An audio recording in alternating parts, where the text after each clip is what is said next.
I know I've said this before, but it bears repeating. I am so excited about the next generation of young people that are coming up in the world and how they are so motivated and they are so incredibly determined to make the world a better place. And they're starting at a younger and younger age. I mean, just this year, I have had quite a few teenagers come on the show who are just doing absolutely incredible things in the world. And today's guest is no different, and she is going to knock your socks off. Welcome to Business with Purpose. I'm your host, Molly Stillman of Still Being Molly, and this show is all about bringing you the stories behind the brands, companies, and small businesses changing the world. Each week, I interview an entrepreneur, CEO, nonprofit director, community leader, or just an incredible person who's trying to make a positive impact, not only through their personal life, but also with their career. My goal is to show you that no matter what you do for a living, you can make an impact wherever you are. My guest this week is Isha Uppalapati, the founder of A Girl's Frontier, a 501c3 nonprofit organization focused on helping young girls find and harness their leadership potential while providing them with the opportunities to do so. She is also the author of Her Toolbox, Learning to be a Female Leader with Advice from Women in Power, a compilation of advice from women leaders. Isha is a high school senior in Marietta, Georgia. She is doing more by the age of 18 than I think I've done in 35 years of life. She is really incredibly motivating and encouraging, and you are going to love this conversation. But before I get to this conversation with Isha, I want to thank a couple of our partners of the show. And the first is the Lemonade Boutique. The Lemonade Boutique is a women's clothing with a cause store featuring ethically made and fair trade items from over 10 countries. Every item is made by women facing extreme challenges such as trafficking, poverty, and more. Your purchase empowers women to take life's lemons and make lemonade. Shop at thelemonadeboutique.com, and listeners of the Business with Purpose podcast can save 15% off by using code PURPOSE15 at checkout. Now, I don't know about you, but I have a couple people on my list that every holiday season, they are just the people on my list that I don't know what to get them. They have everything. And so I'm looking for a really special or unique gift to get them. And one of our partners of the show, Simple Switch, is my new go-to place for those unique gift items. And I actually have the founder, Rachel Coyce, who is no stranger to the show. You've heard from her. She's been a guest on this show. She's here with me to kind of share some of the really unique gifts that Simple Switch has for you this holiday season. Take it away, Rachel. Hey, Molly. Thanks so much for having me. Yeah, I also love that about Simple Switch. Being the owner, it also helps me get the gifts from people on my list. But we have a couple favorites this year. One is that we just got a new wine company and a new chocolate company. So for those people who have everything, you can never have too many treats. And I think that is a really great way to treat people this year. Another one is we have some engravable items. And so maybe they have everything, but they might not have something with their name engraved into a beautiful wooden, whether that be cufflinks, journal, flask. So yeah, there's a lot of fun options. We've grown a ton this year. So if you came and shopped with us last year, this year's going to be even better. I mean, what person in your life would not want to be gifted some chocolate or wine or something that is really personal and very meaningful? These are just incredible gifts, and there are over 3,000 products that you can get at simpleswitch.org. So simply go to simpleswitch.org and use the coupon code Purchase with Purpose for 20% off your order. So you're not only doing good in the world, but you're also saving money. So go to simpleswitch.org, use that coupon code Purchase with Purpose for 20% off. Okay, now without further ado, on to my conversation with Isha. Isha, I am so excited to have you on the show. Welcome to the podcast. Thank you. I'm so excited to be here today. How are you? So you're coming to me from Georgia. I mean, how are things? It's good. I've got online school going on right now. We go back in next week, actually. So that's getting fun too.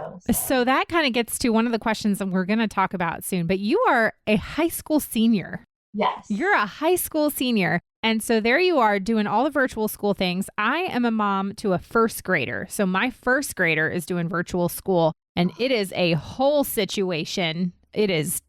Yeah. So, but I think all the time about the high school seniors who are, missing out on just so many kind of milestones and memories and all the things. So we'll get to all of that. But before we do, I would love if you would just give us the Isha 101. So tell us who you are, what you do, and how you got to where you are today. I'm Isha Uppalapati. Thank you. I'm Isha Uppalapati. I'm a senior at Walton High School in Marietta, Georgia. I'm also the founder of A Girls Frontier, which is a nonprofit organization that helps young girls about my age or younger fulfill their aspirations and help them with their dreams to become leaders or entrepreneurs. And I'm also the author of Her Toolbox, which is a compilation of advice from 7 women leaders that I interviewed over the summer. And it's their advice on how to become a leader or be successful. That is, okay. One, the fact that you're a senior in high school and you've started a 501c3 nonprofit and you have written a book, and this was all like before you even started your senior year of high school. I didn't even know what I wanted to wear to my prom, let alone like was in a mental state to be writing a book. It's absolutely incredible. So let's go back a little bit. Where did the idea for A Girls Frontier even come from? Since I was young, my parents have been super supportive of me, and I like to make little trinkets around, or like there was this time that my dad and I built this entire dollhouse, like this huge life-size dollhouse together, or I would write little children's books and my parents would help me bind them. And it was something that I always did for fun. And I had this great support system of my parents, my families, and my friends to help me through all of this, to encourage me, to show me that I could be whoever I wanted to be and whatever I wanted to be. And there was even a point in my life where I was like, I'm going to be a race car driver when I grow up. And genuinely, some of my friends' parents still to this day believe that I will be a race car driver when I grow up, because they supported me so much through anything I wanted to do. And then I came to this realization that a lot of people don't have this amazing support system that I have, of this vast support system of people telling me I can be whatever I want to be and showing me that I can and encouraging me that I can. So right. I created A Girls Frontier to provide those opportunities for young girls everywhere. And so to do that, at A Girls Frontier, we help fund education for girls around the world, including Honduras and India. Wow. And we connect young girls with mentors who can help guide them to be who they want to be and give them advice and learn, so young girls can learn from older women's experiences. And we've also been hosting book and iPad drives, which have been crucial during this pandemic time, because with school out, lots of libraries are closed, all of this. So we provide the books to young girls everywhere, or in my community at least, to help them get education and continue that education. And then iPads, especially during this online virtual school time, so young girls have access to technology to do their work. That's incredible. Now, I mean, like you said, you have always had really supportive parents, and you have this passion for helping others. But where did the sort of the education component kind of come in for you, and what gave you that passion and that drive, especially to reach girls maybe in underserved communities that might not have the same kind of support that you have had? Actually, I met this one young girl, and it was in India. This young girl, she was the cutest little girl you've ever seen. She was adorable, such a sweetheart. But her family did not have a lot of money. Very clearly, I knew her parents, they did not. And she was talking about what she wanted to be when she grew up. She was like, I want to be a doctor. I'm going to have my own hospital, all of this stuff when she grows up. But her parents couldn't afford after high school. They were not able to afford that. And that's when I realized my parents have always been telling me, they're like, no matter what happens to us financially, no matter what we ever go through, remember that my sister and I have an older sister who's a year older than me. My sister and I will always be able to go to whatever college we want to. My parents will figure that out. And it was that support. it's having every opportunity open for me. And then there's so many people who are so much like smarter, driven, incredibly passionate about what they want to do, but the doors are just shut in their faces because of money and because of opportunities. And so kind of that's really what fueled me to do what I'm doing. You know, I know I've said this quote on the show before, but it what you said just reminds me of that. And I don't remember who said it, but somebody said like the smartest person in the world probably isn't, you know, the CEO of Apple or the CEO of Amazon. The smartest person in the world is probably somewhere in a remote village that doesn't have access and, you know, to the opportunities that they might need in order to reach their full potential. And it kind of related to this quote that was something to the effect of like, talent is equally distributed, but opportunity is not. And so this idea that, you know, we are all talented in different ways. People all over the world are talented in different ways and smart and bright in different ways. We all have different skill sets and gifts, but not all of us have the same access to opportunity that others might. And I love that you saw that as a opportunity to figure out a way to how can I open a door for a girl in another culture or another community that might not have that access or opportunity. And how can I then figure out a way to we can create a team of people to provide that opportunity. I just think it's amazing. So I'm curious, you know, when you set out to want to begin a Girls Frontier, where did you even begin as far as getting the tools together, getting the connections? Like where did you begin in that process to especially working in like India and Honduras? Well, like I said, I have had this great support system my entire life. So that was really helpful for me. And so I kind of just started researching with how to start a 501(c) and how to go about that. Yeah. And I thought I did my business filing. I did all that and got my 501(c). And with Honduras, I'm working with a group called Casa de Abby. And they have a group of girls in Honduras. And all of them have been rescued from human trafficking and other like really, really traumatic situations for them. And for them, I met those girls. I FaceTime them on the weekends. And I love that. They are the sweetest people you will ever meet. And I love talking to them. They're so cute and it's great. And I was just like talking to people and asking them for support and, oh, are you like willing to help me with this? Are you willing to help donate money? Are you willing to help donate books, iPads, all this? People were just so willing. And that's something that I've been so lucky to have everyone being so supportive and so willing to help too, especially with the women that I interviewed for my book, Her Toolbox. All of them were so willing to give me their time, hours of their time to just let me talk to them, going back and forth. And some of them had I had hosted a Q&A for International Day of the Girl, which was about a few weeks ago. Yeah. And a bunch of them came to that and talked to the girls that were on the Zoom call too. And everyone's just been so supportive through all of this. So that really helps how giving people are. That's awesome.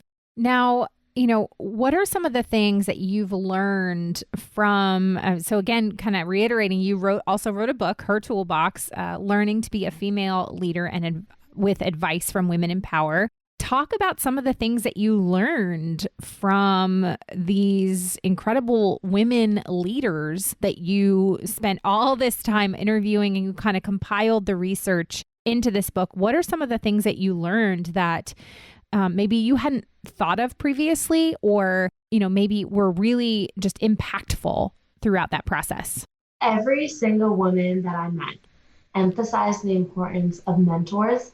I'd always understood that mentors are important, but they really brought it to the next level of the importance of your mentors, of people, because they not only help you through your struggles, they tell you their struggles in which you can learn from their advice and learn from their mistakes and their failures. And with that, I was told you have to learn to fail. And that's something that's so hard, especially as like a high schooler. When you do bad on a test, you're like, oh, I'm done. I'm not getting into college. My life is over. But that's not how it is at all. You have to learn to fail because you're never going to do well on every single thing in your life. Mm-hmm. And that just means you're not challenging yourself enough if you pass everything like super well. And learning to fail means that you learn from your mistakes. And that's something everyone said. It's you have to learn from your mistakes or else it's a waste of your time. Yeah. Because learning from your mistakes, one person said you learn more from your mistakes than you do from your successes. Oh, absolutely. Which is completely true. So it's making sure you use each mistake as a learning opportunity. And at the end of the day, though, everything is only possible if you grab all the opportunities, if you're in the driver's seat of your own life, and if you work really hard. You have to put in hard work. There's no shortcut to anything. Yep. You have to be willing to put in that work. Yeah, absolutely. You know, that's one of the things that we see so often is that there's all of this talk kind of in our culture of these, like you said, shortcuts, and we need to just, get rich quick schemes and all those kinds of things when it's like, no, you have to put in the work. You have to, actually get up off of your butt and like, you're not like, I don't know. I get all the people that are like, you just manifest your dreams and like, yes, the positive thinking is great, but there comes a point where you need to actually get up off of your butt and do the work. A friend of mine who I had on the podcast a couple of weeks ago said this that I thought was really great. She was like, I believe that like God has called me to do things and God is equipping me to do things. And I've finished or crossed 1,000 finish lines, but I laced up my shoes. Like God helped me get there, but like I laced up my shoes and I did the work to cross the finish line. So that absolutely is a lesson that needs to be reiterated over and over again. And you use the term having women kind of be in the driver's seat of their lives.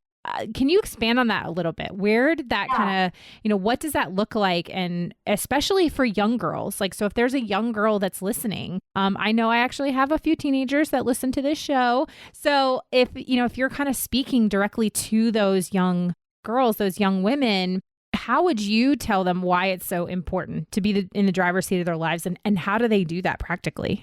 Well, that piece of advice is actually just so versatile that you can use it in any part of your life. Yeah. But as like a teenager, because that's what I am, that's how I need to utilize it for me. It's so important to take control of the situation. Like if I get a bad grade on something in class, with online school, it's difficult and stuff, but I need to go out there and make meetings with my teachers and talk to my teachers and figure out why I did what I did. Try to negotiate with them and see, oh, maybe this answer is also correct. Can I get partial credit? Like you're not fighting with anyone. Mm-hmm. Don't fight with people. That's not a good idea. But you have to be able to take control of the situation that you're in. If you're getting bad grades because it's online school and you're not good at learning and stuff, good at learning online, it's difficult. I understand that. I find it extremely difficult online. And it's something like you have to stop making the excuse that it's online school. That's why I'm doing that. But the thing is, it's online school for everyone. So it's being able to understand, yes, this is harder. Yes, this is difficult for me. But what am I going to do to make the best of the situation? Yeah. If you have extra credit opportunities, don't just let those pass you by. Like go out and get them. And even with colleges, make sure you're talking to the college reps that come visit your school. Make sure you're signing up for these online seminars. Don't procrastinate all your work and college essays and wait till the last day before the deadline. Make sure you get things done and make sure you reach out to people for help and ask people for it. Don't do everything on your own. If say you have an older sibling who did it all before you, ask them for help, ask your parents, ask teachers, ask someone, because you have to be in charge of what you're doing. And it's just literally all it is taking control of the situation that you're in and making the best of it. I'm going to take a quick break from my conversation with Isha to thank a few more of our partners of the show. Do you need an ethical gift for the plant lover in your life? How about your crazy cat lady aunt? Coffee enthusiast? Earring adoring mother-in-law? Well, this Christmas, ethical shopping couldn't be easier. Alma's Uma will even wrap and send a note with your gift. Head on over to Shop with Molly for a special discount. Now, are you one of my loyal listeners of the show? Have you ever wanted to sport some business with purpose swag? Well, guess what? You can now get my exclusive Do Something Good with Purpose on Purpose tee through GoX. The design is incredible, but here's the thing. GoX really believes in the power of a purchase. They use a simple t-shirt to connect their customers with their apparel makers. GoX customers sustain fair wage jobs that liberate workers from poverty and empower them and their families and communities. They are proud to be a verified member of the Fair Trade Federation. Shop your exclusive Business with Purpose, sustainable, eco-friendly tee and more with purpose today at goxapparel.com/Molly Stillman and use the code podcast20 for 20% off. Now back to my conversation with Isha. Now, you just mentioned college applications. You are a high school senior. I'm assuming you've been thinking about where you want to go to school. Do you know where you're going to school yet? No, I do not know where I'm going yet. I've started applying to a few colleges already, and I think I will figure out, it depends, either this fall or next spring is when I'll know. But yeah. Is it like a secret? Like, can you share who your first choice is? Like, I just remember being in that time of my life where I was thinking about college. Actually, definitely. Duke is definitely one of my top choices. Unfortunate. Big Duke fan. Always been a big Duke fan. Go Blue Devils, my sister goes to UPenn, so I really like it there too. I'm applying to schools internationally as well. And I'm honestly just seeing where I end up, I guess. I'm trying to keep my options open and not to get too stuck on one school. Yeah. Well, hey, if you end up at Duke, go Tar Heels. You can always let me know, and I can at least treat you to lunch at some point. I would love to do that. Okay. So you wrote this book, Her Toolbox. You have started this nonprofit. You are doing just absolutely amazing things in the world at such a young age. And honestly, as somebody who is in her mid 30s, but still like mentally thinks that I'm like 20, even though I'm in denial that I'm in my mid 30s, it's fine. What is sort of your hope for your generation? I mean, I get to speak with so many young people, young leaders like you, and I've had other young leaders on this show that give me just this immense sense of hope for the future of our country and the future of our world. And I would just kind of love to know, like, what gives you hope about your generation, and what do you think your generation is, capable of? Well, I honestly think my generation is capable of almost anything. Mm-hmm. All my friends are such motivated people. Mm-hmm. They have these like dreams, aspirations that it's not what their parents want, it's what they want. And which is such a important thing. And especially with this generation, people are going after what they want. I feel like a lot more than say other generations, like people are just doing what they want because there's so much access to like the internet, social media, all this. They can see all the opportunities they have. Everyone has more opportunities because there's more connections. You can have like, your LinkedIn profile and connect with a bunch of people or reach out via email, text, like even being able to do a podcast. Mm-hmm. You wouldn't have been able to do this in a lot of past generations. It's just not possible. And it's having these so many more opportunities opens a lot more doors for us. Yeah. And because people are still going to be motivated. Even in like my generation, people are really motivated people. But with these more opportunities, they can do so much more too. Yeah, absolutely. So what is sort of next, obviously, other than college, what is next on your list of things that you have kind of set goals you've set for yourself? I think right now I'm taking everything a little more one day at a time kind of perspective. But I definitely want to continue with my organization, throughout college. And then there I can settle down in a new area. And when I go to college, put some roots down with my organization and expand the outreach I can do. I don't know, I might write another book too. That I really did enjoy that process. So as of now, though, just going one day at a time, I guess. I think it's amazing. Well, if people are interested in supporting the work that you're doing with A Girl's Frontier, how can they best do that?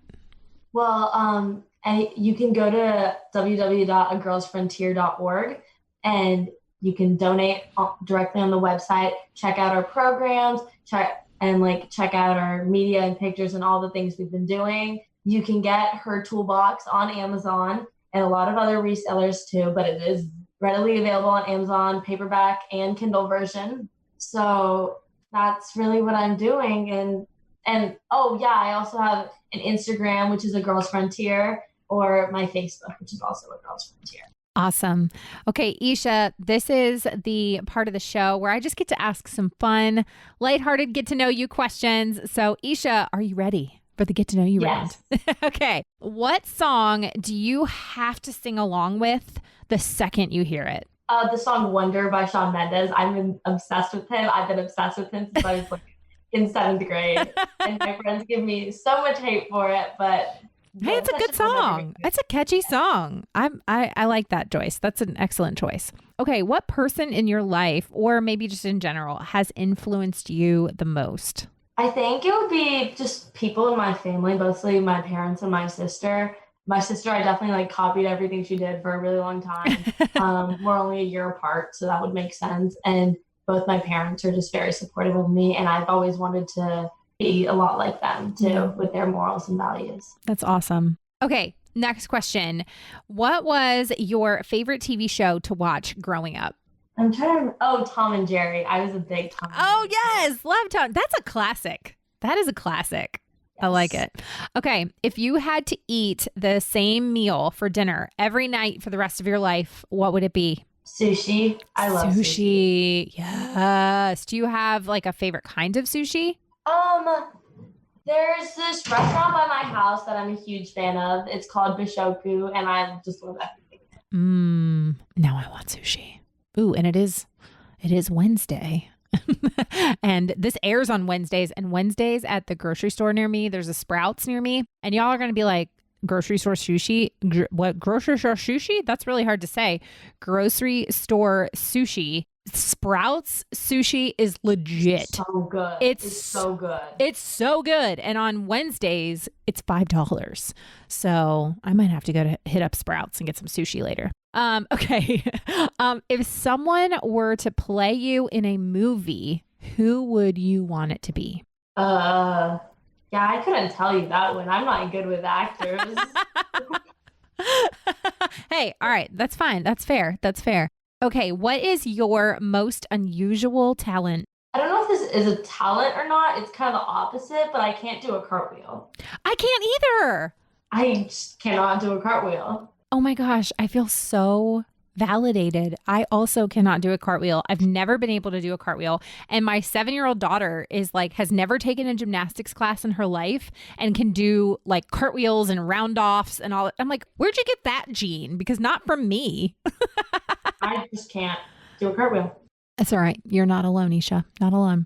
Okay. And this is my last question that I ask all my guests. And that is, what does it mean to you to run a business with purpose? For me, running a business with purpose is running a business that you're passionate about, to do something for a cause that you believe is going to impact the world, and believe that what you're doing is going to change someone's life, at least one person, just one person's life, and it'll change it for the better. Fantastic. Isha, this has been such a pleasure to have you on the show. Like I said, you give me hope for the next generation. Thank you for what you're doing in the world. And I can't wait to see when you run for president someday, because that is what I feel like is just the natural next step. So I'm cheering you on. Thank you for the work you're doing. Thanks for being on the show. Thank you for having me. I'd love to know what you loved about this episode or something that you learned. If you do, let me know on social media. You can find me at Still Being Molly or at Business with Purpose Podcast on Instagram or Facebook. And don't forget to use that hashtag Business with Purpose Podcast. Thanks so much for listening to this week's episode. If you're a first-time listener, welcome. Be sure to check out the archives with past shows featuring incredible entrepreneurs who are changing the world with their businesses. And if you're a regular listener of the show, thank you so much for tuning in and week out, and thank you for your support. Be sure to head on over to Apple Podcasts, Spotify, Google Play, or basically wherever you get your podcasts and click that subscribe or follow button. Clicking that button helps to make sure you never miss a new episode of the show. And if you would also take a moment to leave a review, that would mean the world to me. This show is produced by the incredible team at Third Wheel Media. Thank you so much for listening. Now go do something good with purpose on purpose.